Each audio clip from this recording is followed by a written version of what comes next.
Իրանը նախազգուշացնում է վաղեմի թշնամուն սիոնիստներին զերծ մնալ ցանկացած հապչեպ գործողություններից եւ հայտարարում է, որ այս ռեժիմի կողմից ցանկացած սպառնալիք կամ խախտում կստանա կոշտ եւ վճռական պատասխան։ Մայիսի 21-ին CNN-ը վկայակոչելով ԱՄՆ իշխող շրջանակների աղբյուրները հայտնել էր, որ Իսրայելը հարված է նախապատրաստում Իրանի միջուկային ենթակառուցվածքին։ Հեռուստաալիքի աղբյուրի խոսքով նման հարվածի հավանականությունը վերջին ամիսներին զգալիորեն աճել է։ Այսօր էլ Թեհրանը պաշտոնապես հրապարակում է ՄԱԿ-ի գլխավոր քարտուղար Անտոնիո Գուտերեշին եւ ատոմային էներգիայի միջուկային գործակալության ՄԱԳԱՏԷ-ի ղեկավար Ռաֆայել Գրոսիին ուղղված նամակը։ Այստեղ վտանգների մասին լուրջ շեշտադրումներ են։ Կրկնվող սպառնալիքների հետ կապված Իրանը ստիպված կլինի մի շարք միջոցներ ձեռնարկել իր միջուկային օբյեկտները պաշտպանելու համար, ինչի մասին կտեղեկացվի ՄԱԳԱՏԷ-ին։ Իրանի միջուկային օբյեկտների վրա Իսրայելի հարձակման դեպքում Թեհրանը ԱՄՆ-ին կդիտարկի որպես նման հարձակման մեղսակից եւ կստիպի նրան պատասխան տալ դրա համար։ Սաստկանում է իրավիճակը ու մեծանում միջուկային հարվածի հավանականությունը, թե Թեհրանը զգուշավոր դիվանագետի դիրքերում է։ Միացյալ Նահանգները եւ Իրանը Օմանի միջնորդությամբ բանակցությունների 4 փուլ են անցել Թեհրանի միջուկային ծրագրի շուրջ տարաձայնությունները լուծելու համար։ Ի վերջո կլինի արդյունք, թե Թել Ավիվը կհասնի նպատակին Վաշինգտոնին համոզելու, որ հարվածելու պահն է հասունացել։ Քաղաքագետը ասում է, ոչինչ պետք չէ բացառել, բայց միջուկային հարվածի հավանականությունը ամեն դեպքում քիչ է։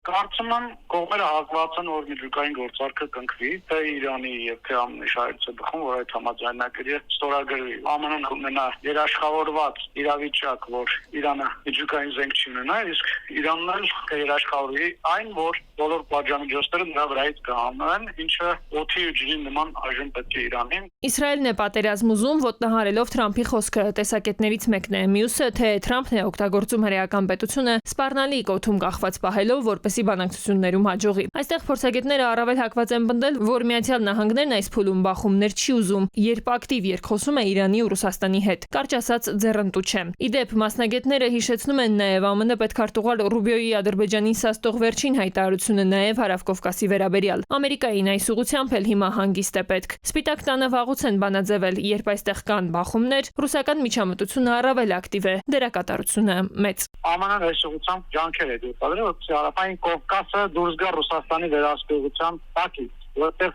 Ռուսաստանի ազդեցությունը այստեղ ավելի ուժեղանում է, երբ կոնֆլիկտ կա։ Եթե կոնֆլիկտ չլինի, Ռուսաստանի դիրքերը չափից դուրս կփուլանան։ Եվ ուրեմն Իրան-Իսրայել հնարավոր բախումը կփոխի այս խաղի տրամաբանությունն ամբողջովին, խաղաքարտերը նորից կբաժանվեն։ Իրադարձությունից անմասն չեն մնա մեր հարևանները, չէ՞ որ Ալիևը շունչը պահած է սպասում, թե երբ Թեհրանը հարվածի տակ կհայտնվի եւս մեկ անգամ պլացդարմ Սյունիքի ուղղությամբ բացելու համար։ Տիգրան Ուիգուրղինյան, ժամը լրատվական։